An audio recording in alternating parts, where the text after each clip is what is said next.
Grabación número 5. Les damos la bienvenida a todos. Presento al doctor Carlos Gabriel Pressman, nacido en Córdoba, médico cirujano, doctor en medicina y cirugía, especialista en clínica médica y especialista en terapia intensiva, todo en la Facultad de Ciencias Médicas de la Universidad Nacional de Córdoba, especialista en medicina interna y especialista en terapia intensiva del Consejo de Médicos de la provincia de Córdoba, médico clínico, docente universitario del Hospital Nacional de Clínicas. Colabora activamente en medios gráficos, radiales, televisivos en temas de salud.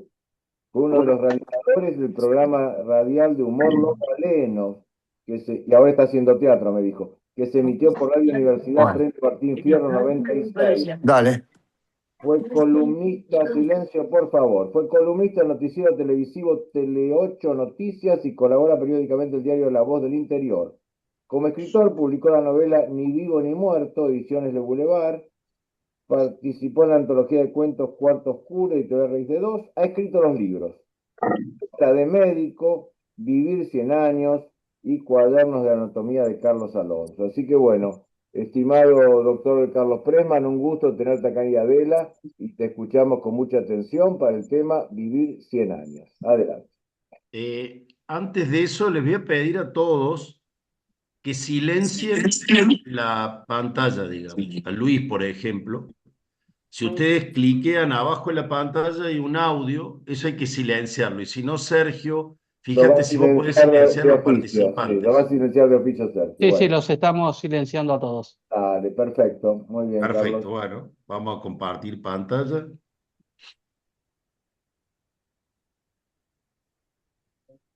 Bueno, no sé si ven la pantalla. Sí, sí, perfecto. Listo, vamos a entrarle a un tema que se ha denominado Vivir 100 años, eh, una longevidad saludable de la perspectiva de la ciencia y de la técnica. Bueno, acá lo tenemos a Messi en el año 2038 y quizás levantando la copa en el 2050.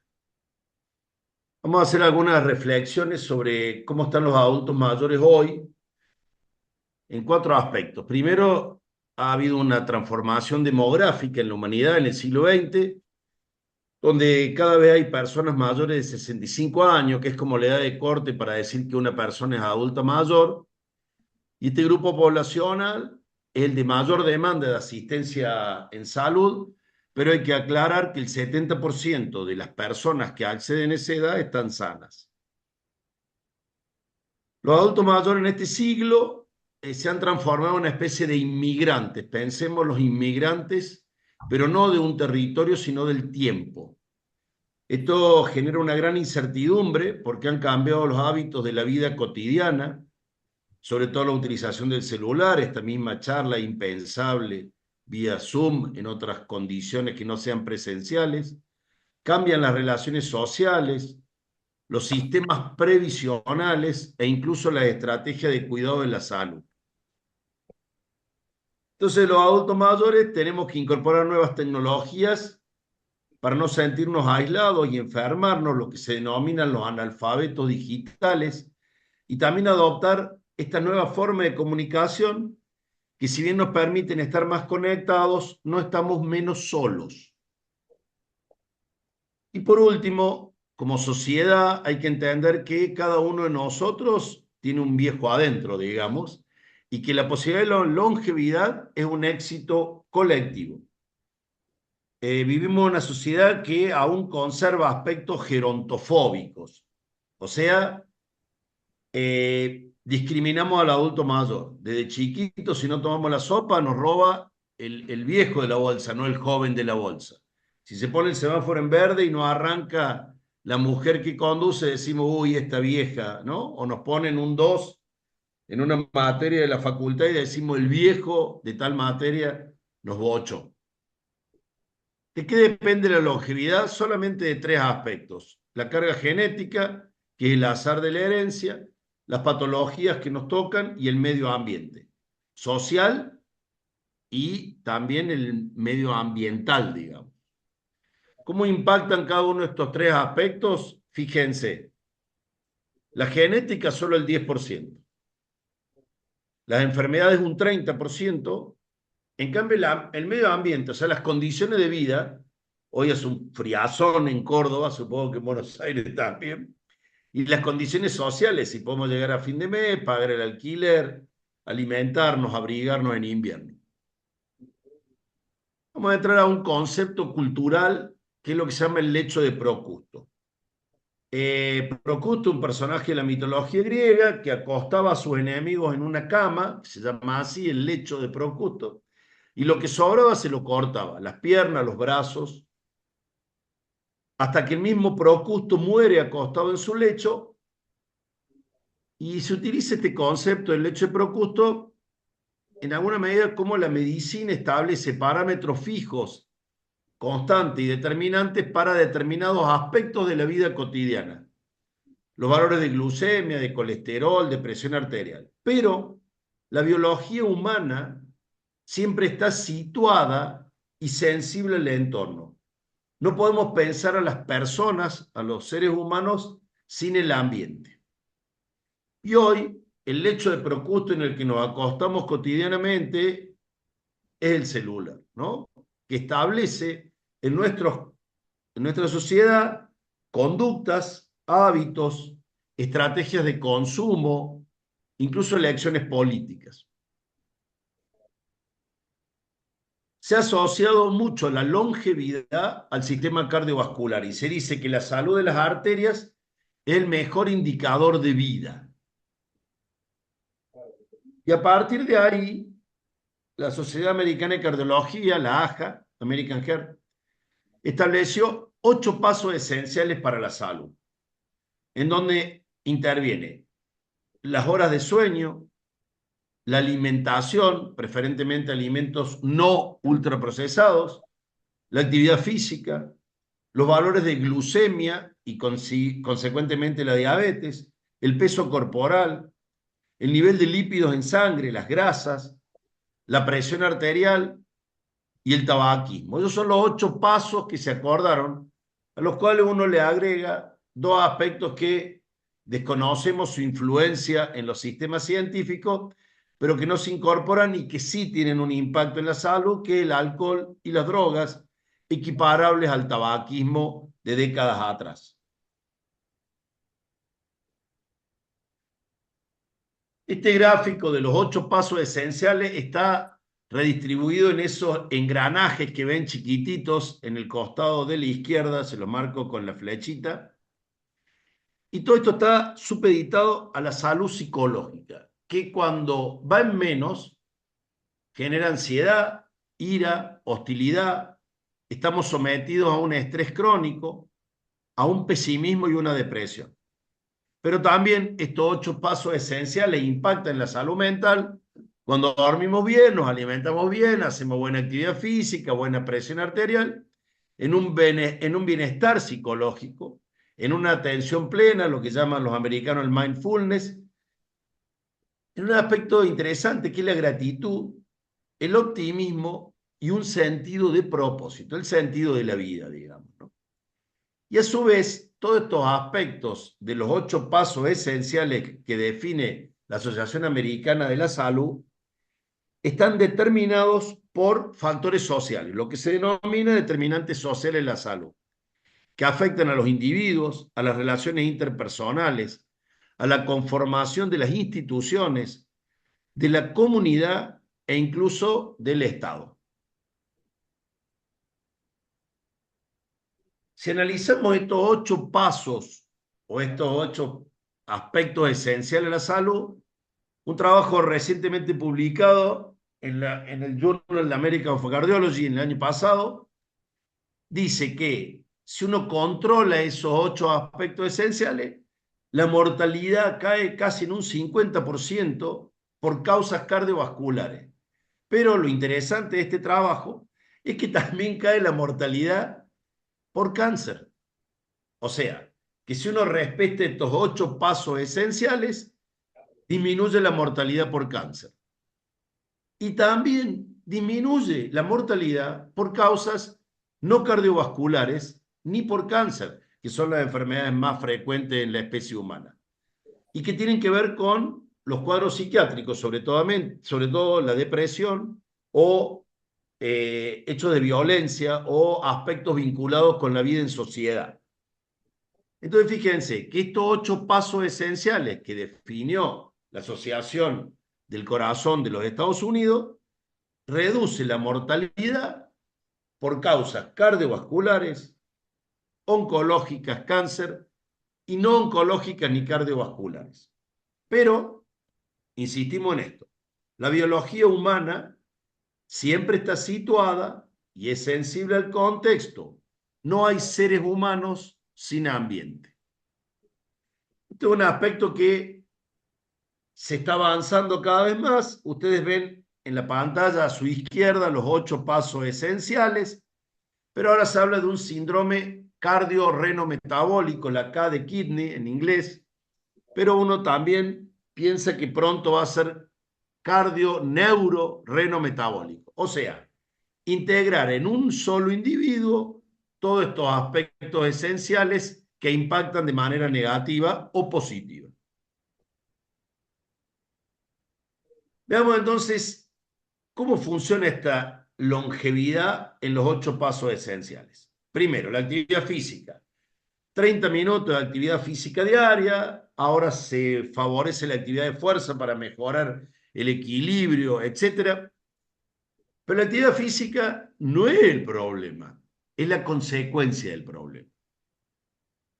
También se habla del peso corporal, un body mass index, que es un índice de masa corporal no mayor de 30 o no mayor de 25 como sobrepeso. Digamos, mantener un peso corporal saludable, pero el peso corporal no es el problema, es la consecuencia del problema. El peso, los kilos, es lo que mide el lecho de Procusto. La glucemia, ¿no? Más de 126 miligramos en ayuna o más de 240, se considera diabetes, una hemoglobina glicosilada superior a 6,5%. Define una enfermedad que llamamos diabetes, pero la glucemia no es el problema, es la consecuencia del problema. Lo mismo pasa con los valores de lípido o de colesterol. Ha salido una guía este año definiendo cuáles son los valores deseables de colesterol total, HDL, que es el colesterol bueno, LDL o la lipoproteína A. Pero insisto, los valores de las grasas en sangre no son el problema, sino la consecuencia del problema. Lo mismo con las horas de sueño. Deseable de 6 a 8 horas de sueño diaria, se promueve la siesta, pero cuánto dormimos o por qué no dormimos no es el problema, es la consecuencia del problema. Con la alimentación pasa lo mismo. ¿Por qué nos alimentamos de determinada manera? ¿Por qué comemos estos alimentos que sabemos que provocan enfermedad cardiovascular, obesidad y diabetes, que son los alimentos ultraprocesados? La alimentación no es el problema, es la consecuencia del problema. Idéntico aspecto podemos analizar de la presión arterial. ¿Cuáles son los valores deseables? No más de 140/90. En los adultos mayores, la presión arterial de la máxima suele andar en rangos más altos, 160, pero la hipertensión no es el problema, sino la consecuencia del problema. Y por último, el tabaquismo, al cual le agregamos el alcoholismo y la drogadicción, que el consumo de tabaco, que se sugiere 0, igual fumando menos de 10 los riesgos son menores, el alcoholismo, que se sugiere 0, pero hay una dosis de 125 centímetros cúbicos de vino que es permitido y no tiene tanto impacto sobre la salud, y las drogas ilegales que se consumen y es de manera obvia que no estaría bueno consumir drogas. Pero ese no es el problema, es la consecuencia del problema. Y acá entramos en lo que en clínica llamamos los 3 por qué. Elijan ustedes el aspecto que quieran. Qué sé yo, la actividad física. ¿Por qué no hace actividad física? Y bueno, porque tiene que trabajar en 3 lugares, no tiene tiempo. Ajá. ¿Y por qué tiene que trabajar en 3 lugares? Y porque tiene 2 chicos y ahora los sueldos no están acompañando a la inflación y entonces tiene que hacer esos 3 trabajos. ¿Y por qué no se puede controlar estos aspectos económicos. Y bueno, porque ahora hubo un cambio en las políticas de gobierno y cambiaron los niveles socioeconómicos. Elijan el aspecto que ustedes quieran y a medida que ustedes van tratando de responderse, ¿por qué? ¿Por qué? ¿Por qué nos acercamos a la verdadera causa del problema? No duerme bien de noche. ¿Por qué no duerme bien de noche? Y porque llega tarde y la verdad que ahora está durmiendo solo. ¿Por qué duerme solo? Y porque se separó de la mujer. ¿Y por qué se separó de la mujer? Y me separé porque tenemos muchos años casados, pero además yo estoy con una disfunción sexual que generó el divorcio. Entonces vamos viendo que las causas que intervienen en los procesos de salud o enfermedad no son tan sencillas ni tan fácil de medir como se plantean en estos 8 pasos esenciales. ¿Por qué? ¿Por qué? ¿Por qué? Y tenemos que entrar en un aspecto esencial para entender la longevidad, que es la adaptación. Acá lo vemos al centro de la imagen, a don Carlitos Darwin, con su libro El origen de las especies, consultando un celular en el año 2026. Un paréntesis, les comento que esta imagen, que está generada por inteligencia artificial, incorporó todas esas publicidades que ustedes ven. Pero ¿cómo evolucionó el hombre adaptándose a las condiciones de vida? Y bueno, venimos del mono, después nos pusimos de pie, entramos a la computadora y hoy estamos quietos, tomando gaseosa, con el celular en la mano, con obesidad, diabetes, trastorno del sueño, etcétera, etcétera. ¿Qué es lo que dijo Charles Darwin ahí a fines del 1800? No es la más fuerte de las especies la que sobrevive. Tengamos en claro que el hombre, el ser humano, es un mamífero que vive en un contexto social. Y dice Darwin, tampoco es la más inteligente, ¿no? El que más sobrevive, la especie que más sobrevive, no es la más inteligente, es la que mejor se adapta al cambio. Entonces, podemos decir que el ser humano se genera o entrega su salud para sobrevivir adaptándose. Las causas de las enfermedades, adaptaciones, suceden afuera del paciente. La cifra de tensión arterial no es el problema. No hay hipertensión en sectores de Córdoba y la Pampa de Achala, o en Centroamérica, en la selva, o en lugares de playa, donde las condiciones de vida hacen que el ser humano no tenga que tener hipertensión para sobrevivir. Acá vamos a tener que entrar en un aspecto que para ustedes va a ser novedoso, que es la carga alostática. El ser humano, la especie humana, mantiene un equilibrio que se llama homeostasis. Determinada temperatura corporal, niveles de azúcares en sangre, de colesterol, de presión arterial, de peso corporal. Y sin embargo, cuando hay una carga alostática importante, o sea, que es sometido a una exigencia, se descompagina este equilibrio, esta homeostasis. ¿Cuál es la emoción que media la carga alostática? La emoción más antigua y más intensa de la humanidad es el miedo. Y el más antiguo y más intenso de los miedos es el miedo a lo desconocido. Espérenme un segundito que sentí un ruido en el living, ya regreso.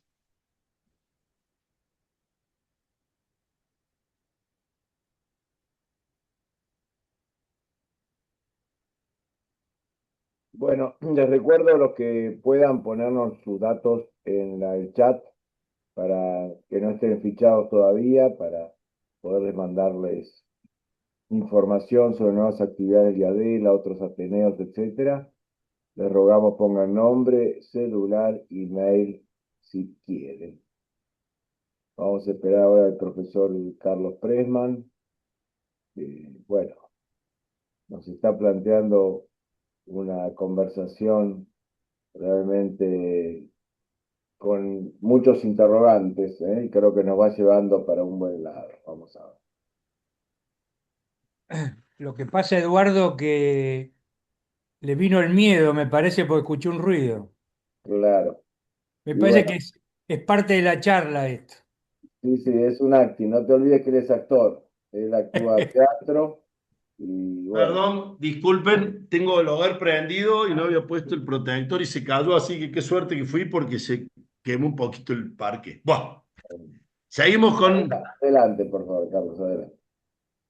el Estamos, miedo o la estamos con ansiedad el frente reflejan la desconocido. conciencia de un potencial de daño, ¿no? Tenemos miedo, tenemos ansiedad y el ser humano anticipa, predice según las condiciones de vida e incluso ante la eventualidad de la muerte. Todos los seres humanos tenemos una fisiología y percibimos el entorno como un estímulo. Entonces, para sobrevivir, sacrificamos nuestra salud. O sea, cuando sentimos miedo ante una sobrecarga alostática, sentimos el entorno exterior como una amenaza, aumenta la presión arterial, aumenta la glucemia, aumenta nuestro apetito, nos quedamos quietos y nos preparamos para la lucha o para la huida. El miedo y la ansiedad descargan una cantidad de neurotransmisores para enfrentarnos ante lo que vemos como una amenaza. El costo de esta carga alostática es ofrecer la salud como un sacrificio, previendo una catástrofe, ¿no? Que nos van a asaltar, que nos van a robar, que no vamos a llegar a fin de mes, aunque la mayoría de las veces esa catástrofe nunca llega. Por eso decimos que el fin justifica los miedos y hay miedo sin fin. Luego de esta carga alostática, que está mediada por el miedo como mecanismo esencial, tenemos que analizar la longevidad y la soledad. Y hay que definir primero de qué estamos hablando cuando hablamos de soledad. Quien estudió este tema es John Cacioppo en su libro Loneliness y dice que por un lado la soledad es definida como algo insatisfactorio, que se padece, que no ha sido buscado deliberadamente. La solitud es cuando uno siente estar solo como algo satisfactorio y que uno busca deliberadamente.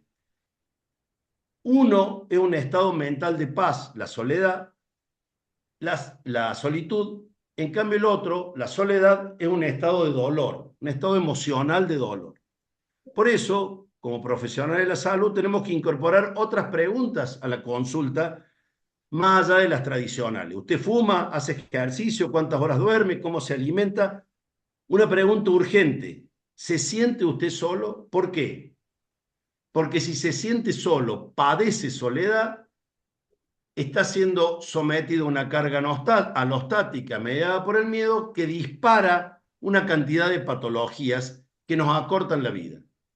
Por eso decimos, entre longevidad y soledad, que así como el dolor físico protege del daño tisular, el dolor social llamado soledad protege del riesgo de vivir aislado. Todo el ambiente donde nosotros nos desarrollamos cambió totalmente. Sin embargo, somos los mismos animales sensibles al mundo, a la incertidumbre, y nos buscamos unos a los otros. El altruismo recíproco está codificado en los genes de la especie. Las enfermedades crónicas suceden, estos 8 pasos esenciales, aparecen como eventos fisiológicos que se desencadenan, aceleran el proceso de envejecimiento y que tienen a la soledad como un mediador esencial. Esta es una foto del afiche de la concentración en la selección argentina que dice: nadie se salva solo. Investigando de dónde viene esta frase, es muy argentina, aunque ustedes no lo crean, que trabaja el aspecto del héroe colectivo. Decíamos al comienzo de la charla que la vejez o la longevidad es un éxito colectivo. Plantea el concepto del héroe colectivo que se hace culturalmente muy arraigado en la Argentina a partir de la literatura de Oesterheld con su Eternauta. ¿Cómo impacta en los ejes de la vida biológica de los seres humanos la carga alostática del medio ambiente? A nivel metabólico, produce la resistencia a la insulina, que luego es diabetes, aumenta la glucosa, el colesterol, los triglicéridos y el depósito de grasa visceral, porque cuando tenemos miedo, nos sentimos amenazados, aumenta el cortisol en sangre, porque nos preparamos para algo que va a pasar terrible. Y ese cortisol tiene más receptores a nivel abdominal, por eso engordamos en la panza, digamos, que es la grasa visceral, que es la más riesgosa a nivel cardiovascular. Aspectos hemodinámicos cardiovasculares, la hipertensión, la rigidez arterial, la disfunción endotelial. Aspectos inmunológicos, como es el aumento del fibrinógeno, la proteína C o la metainflamación crónica o la inflamación crónica aséptica que se la asocia a las enfermedades autoinmunes o incluso el cáncer. Entonces tenemos que incorporar lo que se denomina la receta social. La soledad es la causa de las causas de las enfermedades más frecuentes y que nos acortan la vida. Punto. Analizamos cuáles son los factores que tienen que ver con la longevidad, carga genética, enfermedades, condiciones de vida. En las condiciones de vida abordamos la problemática de estos 8 pasos esenciales de la salud cardiovascular que impacta también a nivel oncológico y otras enfermedades, pero descubrimos que esta carga alostática, estos mecanismos de adaptación, impactan en 2 emociones muy humanas, como es el miedo y la soledad. Y cómo la soledad es la causa de las causas. ¿Cómo funciona el cerebro? ¿No? Los cuerpos no son cosas, sino procesos que cuentan historias. O sea que el ser humano es un animal que cuenta historias. Vamos a ver un breve video de 3 minutos de Nature, donde se pone en evidencia el valor que tiene el lenguaje en la especie humana. Sepamos que el hombre es el único animal que habla, que tiene lenguaje.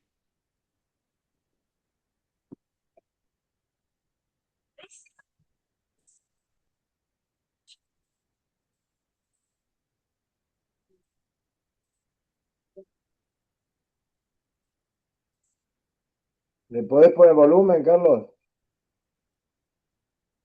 Sí, claro.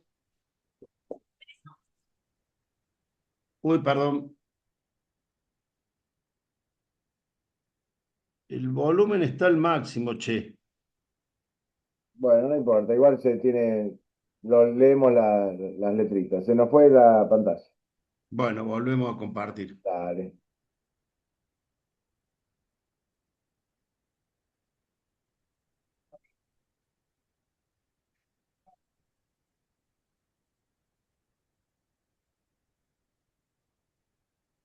¿Estoy compartiendo pantalla o no? Sí, ahora sí. Sí, sí.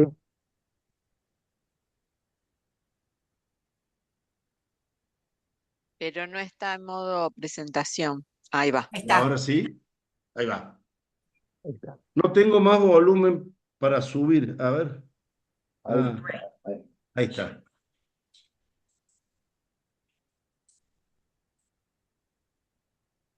Igual está subtitulado. Sí, está subtitulado, no hay problema.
¿A vos también te quedó así?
Bueno, la vida no es la que uno vivió, sino la que uno recuerda, dice García Márquez. El propósito de la narrativa es buscar el significado, lo que hace que la narrativa sea una tecnología esencial para los seres humanos que podrían definirse como animales que buscan el significado o el sentido.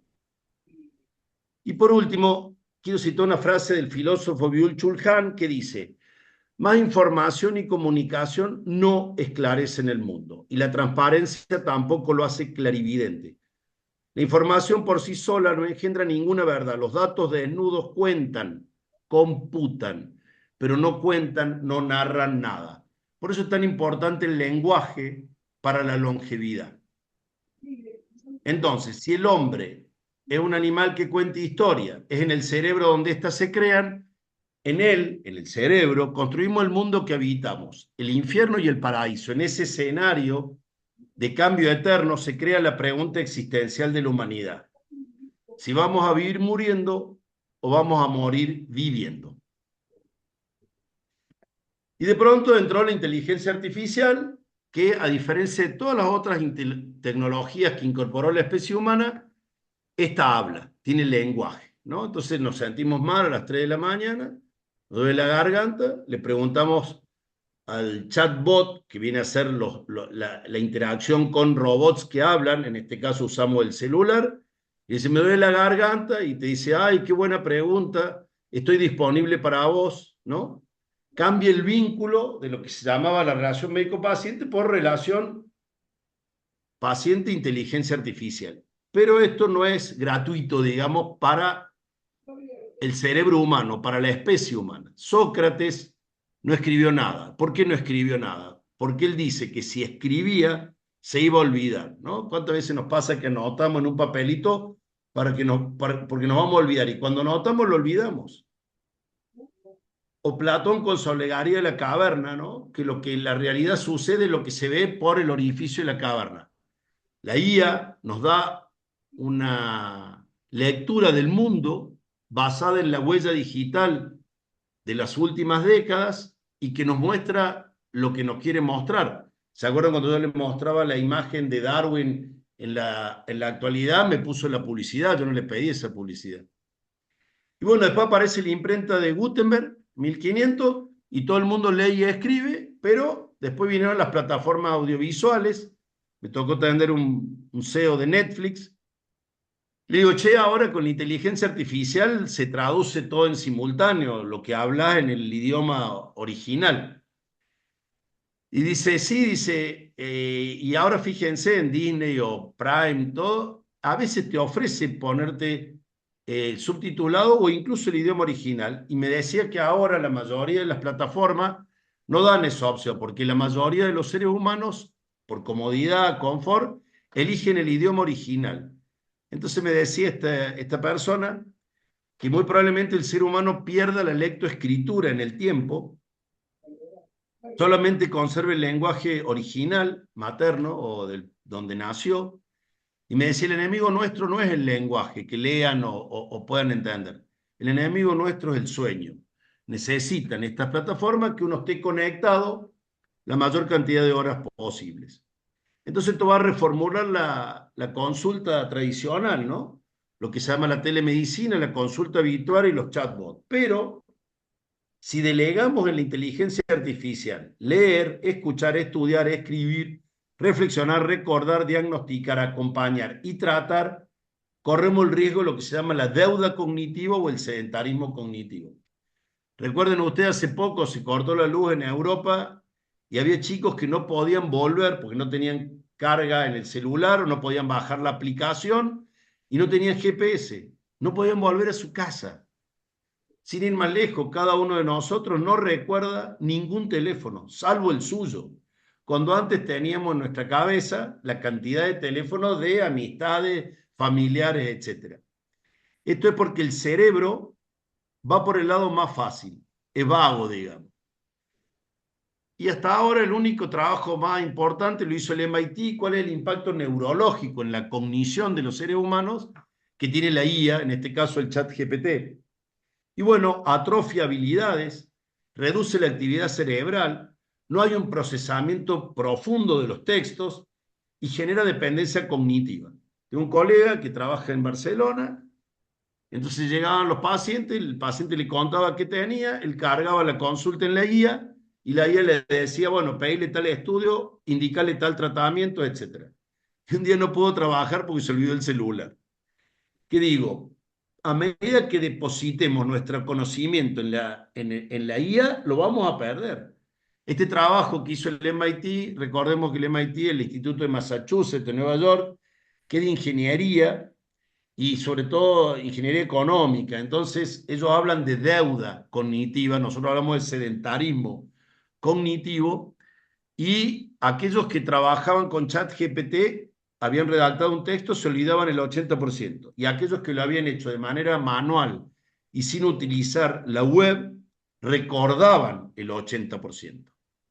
Entonces hay que pensar si la inteligencia artificial no va a aumentar la soledad. Ya vimos que la soledad es la causa de las causas. Y no va a aumentar el deterioro cognitivo. Y pensemos esto en términos de longevidad y la enfermedad de Alzheimer. ¿Cómo impacta la longevidad en el género, en las mujeres?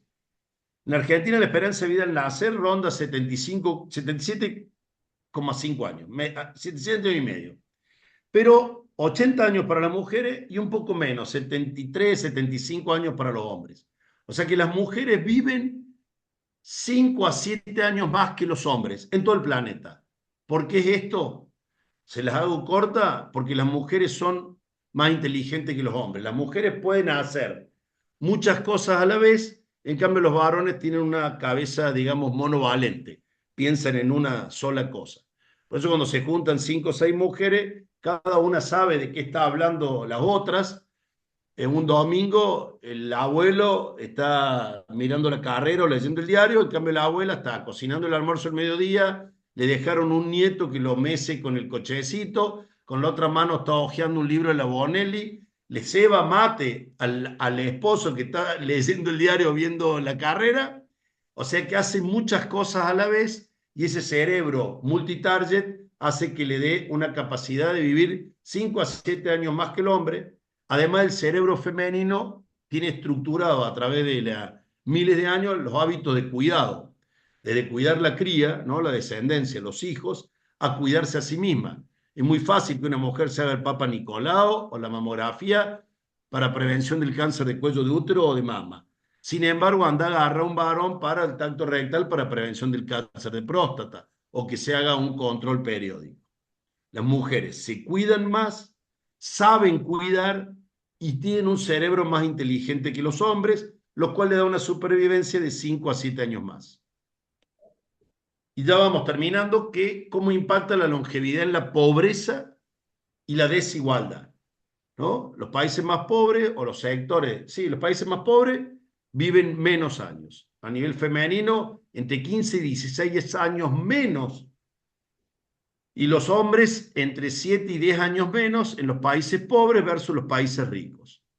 En Córdoba se hizo un trabajo con la gente del CONICET midiendo el nivel socioeconómico y la diferencia es comparable a 8 años de vida la que hay entre hombres y mujeres. Pero no se trata solamente del dinero, ¿no? No es solamente el dinero, sino que influye en la educación, el acceso a los servicios de salud, la calidad de la vivienda, el entorno urbano y las condiciones de vida. Fíjense en el gráfico, una mujer de barrio acomodado vive 82, 84 años, en cambio en un barrio vulnerable y 8 años menos, 75 a 78. Y lo mismo en varones. Y yo puse el ejemplo, comenzábamos con la longevidad de Messi.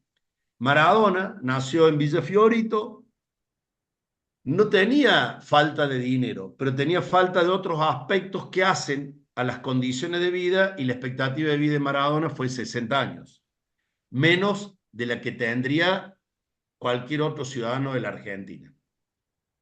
Entonces aquí hay que entrar en dos aspectos que también tienen que ver con lo económico, que son el coeficiente Gini, es el índice entre el que más tiene y el que menos tiene.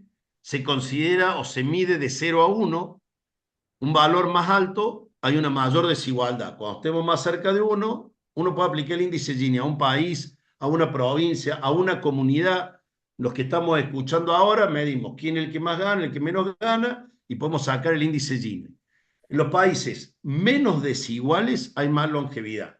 Comparemos, para no tener conflicto, comparamos, por ejemplo, dos islas, Haití y Cuba. En Haití son muy desiguales, en Cuba no son tan desiguales, los dos son muy pobres, y sin embargo la expectativa de vida es mucho mayor en Cuba que en Haití. Este trabajo se ha hecho en distintos lugares, en la ciudad de Nueva York, comparando quienes viven en la periferia o en el centro de Nueva York, o sea que la desigualdad es un factor que acorta la vida.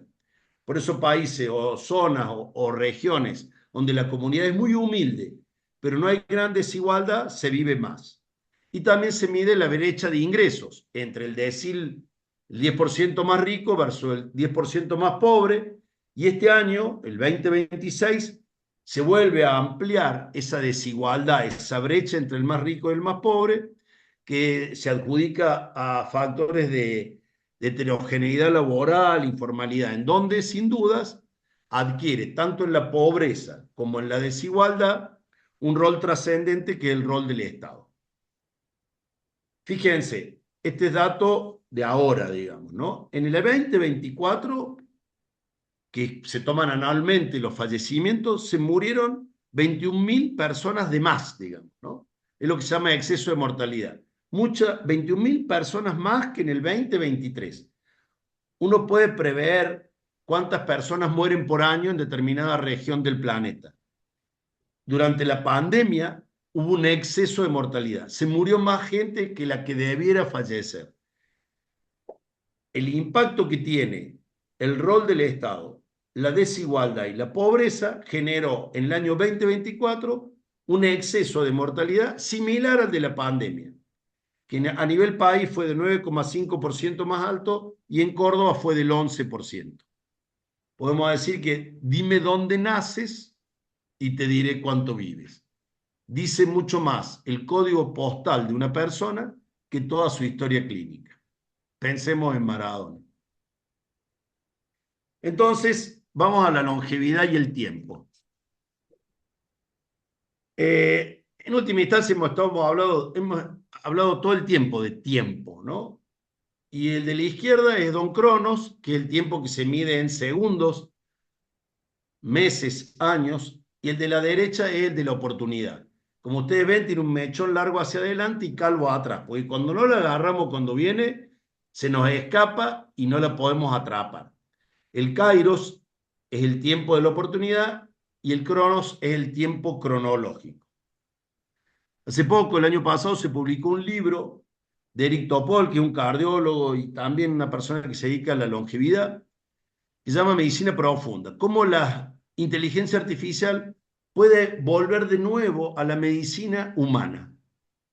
Lo cierto es que los pacientes no tienen tiempo para ir a atenderse, los profesionales no tenemos tiempo para atender a los pacientes. El tiempo es la enfermedad de nuestro tiempo. Consultorio, un paciente de 93 años me dijo: a mí esta frase me sirvió mucho. Dejar para mañana lo que puedas hacer hoy. Dejar para mañana lo que puedas hacer hoy. Y estamos terminando en que la única verdad es que, desde el punto de vista de la salud, todos los seres humanos morimos. Entonces surgen algunas preguntas. ¿Por qué envejecemos? ¿No? Porque uno podría vivir hasta los 30, 40 y después terminar su vida hasta que fallece. Pero no, envejecemos. ¿Por qué? ¿Para qué envejecer? ¿Qué sentido tiene el envejecimiento? ¿Por qué vivir 100 años? ¿Para qué vivir 100 años? ¿Qué sentido tiene vivir 100 años? Y para pensar esta longevidad utilizamos 5 aspectos. Un aspecto neurobiológico, cómo se genera la experiencia, cómo se genera el síntoma de la experiencia. Un aspecto clínico, qué hacemos con ese sufrimiento, qué hacer para aliviar o mejorar el sufrimiento. Un punto de vista existencial, este famoso gracias a Dios, cómo se interpreta y cómo se vive, qué significa esto para mí, cómo vivir con aquello que me afecta, con mi paso de los años. Un cuarto punto que es social e histórico, por qué ciertas personas sufren de ciertas maneras, qué fuerzas sociales, políticas e históricas están en juego. Y por último, un aspecto narrativo o cultural, que es lo que decimos de lo que nos pasa, cómo se vuelve inteligible el mundo, qué historias dan forma y transmiten nuestra experiencia. Bueno, vivir 100 años, longevidad saludable, ciencia y arte. Muchas gracias por su tiempo y su atención. Bueno, Carlos, mil gracias. Si querés sacar la presentación, así Sí, nos claro. vemos un poquito las caras. Un aplauso a Carlos, muy fuerte y muy bueno, excelente. Realmente Disculpen esta interrupción del accidente que tuve acá en el living. ¿Qué va a hacer? sobreviviste al accidente.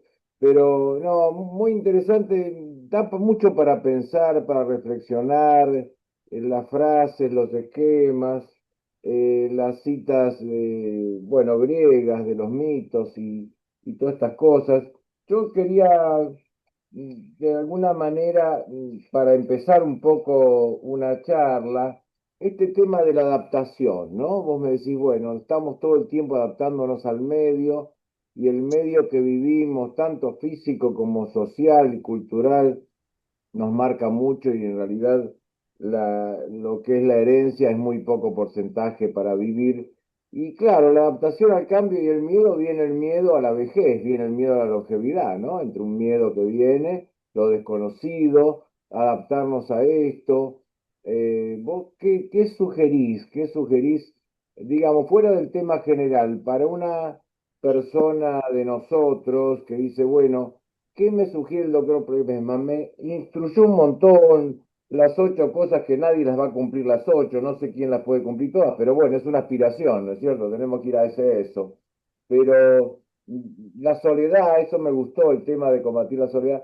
¿Qué nos recomendás vos, más allá que ahora vamos a abrir un poco las preguntas a todos, que hay gente muy interesada, hemos tenido hoy un récord de asistentes, te digo, Carlos, cerca de 90, así que extraordinario, te felicito. ¿Qué nos recomendás vos como algunos ejes para empezar? Además de cuidar la salud, digamos, ¿no? Que sería una cosa básica, elemental. No, fue la charla, digamos, ¿no? No me atrevo a decir nada. Yo le preguntaría a alguien que ha vivido 80, 90 años y a eso le preguntaría, ¿no? Me parece que vale más. Por eso pusimos longevidad, ciencia y arte, ¿no? Yo escucho más de lo que hablo, salvo que me hagan hablar, digamos. Pero no. Creo que cada uno de ustedes, lo que sí le doy las herramientas para pensarse, digamos. Esa es la idea. Y sostener deseos, proyectos. Se sabe que tener un proyecto vital le extiende la existencia 10 años. Entonces, creo que tener eso es vital, digamos, ¿no? Y lo demás, el cuerpo es el soporte material de las ideas nuestras, digamos. Entonces cada uno tiene sus propios proyectos vitales, sus deseos, sus estrategias. No me atrevo a Ahora, decir. rescato el tema de la soledad como algo que daña, ¿no? Lo Sí, la rescato. soledad sí, cada vez hay mayor bibliografía que define lo que acabamos de decir, ¿no? La soledad Y es la la causa de las causas. alienación un poco de si uno le pasa todo a la inteligencia artificial, dejaste de pensar y dejaste de hacer todo, ¿no? Esto Y te parece, embromás, digamos, te claro, embromás, que son perdés cosas capacidades. complicadas. Bueno, vamos a abrir entonces la lista de preguntas, unos minutitos, para los que puedan, quieran, voluntarios o forzados. Eh, Lo veo a Aníbal Reboredo, muy activo con sus redes. Aníbal, si nos querés comentar algo o preguntarle algo a Carlos. Oh, yo le agradezco a Aníbal, qué buena onda. Gracias, Aníbal.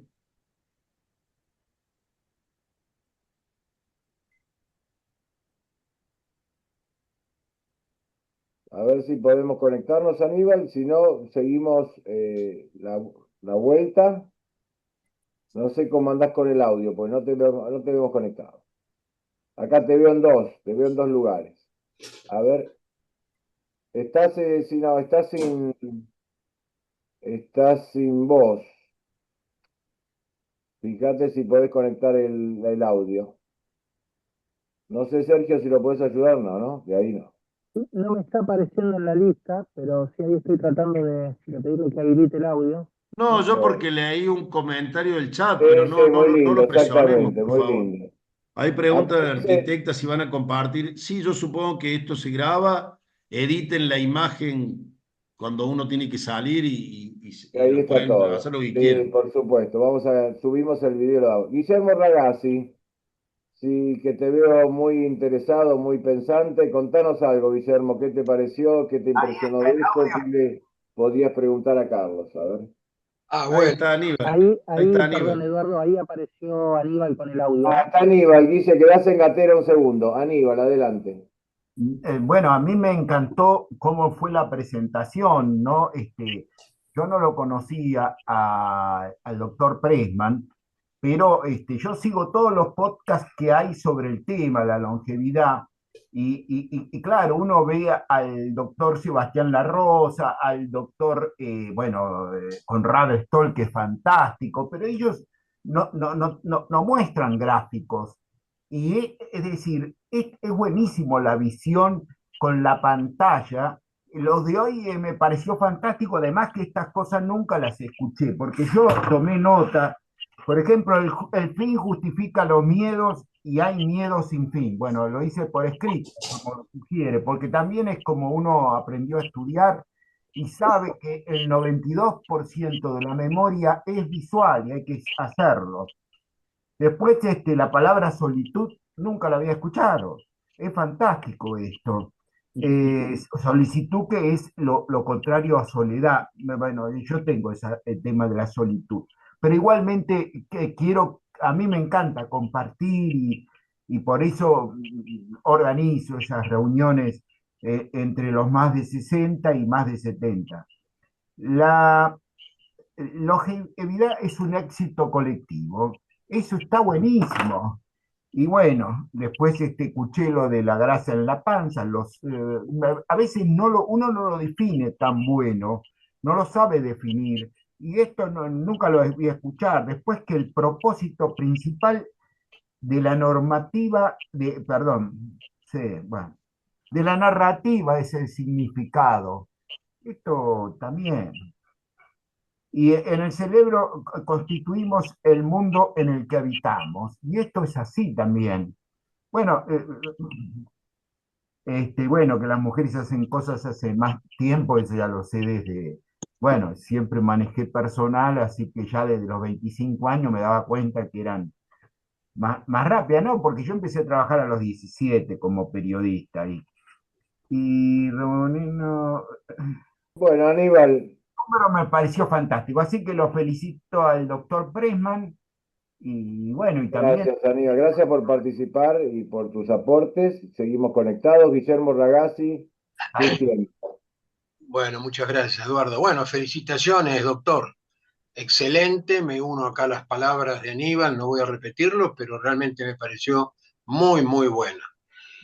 Bueno, yo estoy en una condición etaria de superé ya los 80, le aclaro, pero usted sabe que siempre recuerdo unas palabras de Carlos Fuentes, cuando algunas veces le preguntaron, pero dígame usted a la edad que tiene, ¿cómo es posible que mantenga su calidad, su narrativa, su frescura? Y él dijo, mire, un momentito, yo no soy ningún viejo, yo lo sumo lo que tengo es juventud acumulada. Y me parece que esa es una frase muy, muy feliz cuando de pronto nos instalamos en estas condiciones etarias. Pero quisiera hacer una reflexión y también escucharlo a usted. Hace pocos días escuché al ministro de Modernización, Federico Sturzenegger, hablando de la inteligencia artificial. Y él dijo, bueno, en definitiva también hablando de esto, de la evolución y de los cambios, pensemos que quizás los robots pueden ser un instrumento, una herramienta muy útil para aquellos adultos mayores. Y esto realmente me pareció, no me pareció feliz, no me pareció feliz, porque creo que los adultos mayores y muchos más, aquellos que están en geriátricos, están necesitando otro tipo de compañías, incluso más. Hay programas en la ciudad de Buenos Aires, el gobierno, que está acompañando un programa de mascotas como compañías en los geriátricos y de adultos mayores, comprobando que esto es muy positivo para aquellos adultos mayores casualmente que de pronto tienen problemas de soledad. La mascota es realmente algo muy valioso e interesante para ellos, porque la mascota, lo mismo que los seres humanos, transmitimos a través de la piel realmente sentimientos, expresiones, empatías que el robot, por más inteligente que sea, por más que le haga a ese adulto mayor, que lo acompañe al baño, que le dé la pasta de dentífrico, pero no le va a dar lo que el ser humano y aún la mascota le puede dar. En ese sentido, me parece que esa frase, ¿no es cierto?, de Sturzenegger, por lo menos amerita una reflexión. La reflexión mía es que no lo comparto y no puede suplir jamás un robot o un algoritmo a un ser humano. Y mucho más en este caso que él comentaba, ¿no? El acompañamiento a adultos mayores. Gracias, Guillermo. No sé, Carlos, si querés comentar algo sobre esto. No, tal cual. Es un debate mundial este, ¿no? Y en la Argentina, más en estos tiempos, es muy importante, no solo las mascotas, sino la cantidad de lo que se llama tareas de cuidado, personal de cuidado, que en general es muy femenino esto, pero que hoy lo más saludable para la compañía del adulto mayor frágil que requiere asistencia es una persona, un ser humano, una mujer que lo asista. Y que esa tarea sea remunerada, porque no hay que olvidar el sesgo económico que tienen todos estos aspectos que citaba Guillermo. Es el desafío de la industria de cuidados. Margaret Abbott, te veo ahí desde Salvador que nos estás escuchando. Si nos querés comentar algo como siempre, ¿qué te ha parecido la charla y Mira, qué tema primero destacás? que es segunda vez que me decís que soy de El Salvador y yo soy de Guatemala. Entonces, Dije estamos cerca. esta vez dije Centroamérica, no dije Centroamérica. Dale. Sí. Doctor, yo me perdí cuando usted dijo dejar para mañana lo que puedas hacer hoy. Claro, sí. Normalmente ahí yo se lo escuché esto a un paciente mío que me decía, a nuestra edad, este hombre tiene 93 años, él decía que esta frase de no dejes para mañana lo que puedas hacer hoy, que en la Argentina se usa siempre, no sé si en Guatemala se usa la También, misma frase. sí. De paso evoco esa ciudad hermosa que tienen, que es Antigua, qué bonita, qué bonita. Entonces, dejar para mañana lo que pueda hacer hoy contradice cierto mandato de la sociedad de consumo de producir, hacer. No dejes para mañana lo que pueda hacer hoy. Entonces él lo contradecía y a su vez decía que dejar para mañana lo que pueda hacer hoy te da un sentido para levantarte mañana. Es lo que yo decía del proyecto vital. Tener un futuro que uno se construye para estar levantándose al otro día. Por eso utilizo esa frase. en relación al tiempo, ¿no? Dejar para mañana lo que puedas hacer hoy. Ah, Está bueno, trabajar un poco contra el productivismo y esa actividad incesante. María Cristina Murel, te veo muy interesada, si nos querés comentar algo. Estás muteada, Cristina, estás muteada. Estás muteada. Estaba Ahora. muy atenta escuchando lo que el doctor decía, no tenía el gusto de conocerlo, ha sido muy claro y bueno, he recepcionado muchos tips de los que ha enviado. Y yo tengo muchos proyectos. Sigo trabajando porque mi meta, mi zanahoria es viajar. Así que junto plata y viajo. Y Bueno, cuando mis hijos me dicen, bueno, ¿y cuándo vas a parar? Y cuando las piernitas me paren. O ya sabemos quién nos puede parar. Nada más que eso, me han venido muy bien los tips. Muchísimas gracias, doctor. bueno, no sé si hay más consultas, si no, vamos pidiéndole a Carlos Pressman que como cierre de esta maravillosa exposición, en una sola frase que va a quedar para siempre en la historia del Diadela y en el bronce y el acero y el oro, resuma su pensamiento principal o quizás su principal preocupación, su principal consejo, no sé, algo que de todo esto tan lindo que nos dejaste, que realmente tomamos nota, vamos a publicar el video rápidamente para que todos lo puedan disfrutar, porque es muy denso y muy intenso y muy rico, y tiene literatura, tiene filosofía, tiene neurociencias, además de medicina, claro. Listo, si vos quisieras hacernos algún comentario eh, final. También puede ser el deseo que Argentina gane mañana, porque hay muchas referencias al Mundial también, está muy bien pensado el video. No, solo decir que no se trata de vivir 100 años, sino de convivir 100 años. Muy bueno. Bueno, excelente. El otro. Bueno, un aplauso final. Gracias a Gracias, todos. Y si Dios quiere, nos vemos pronto. Gracias, Carlos. Excelente y felicitaciones. Eduardo, gracias. Me despido de todos. Hasta la próxima. Gracias.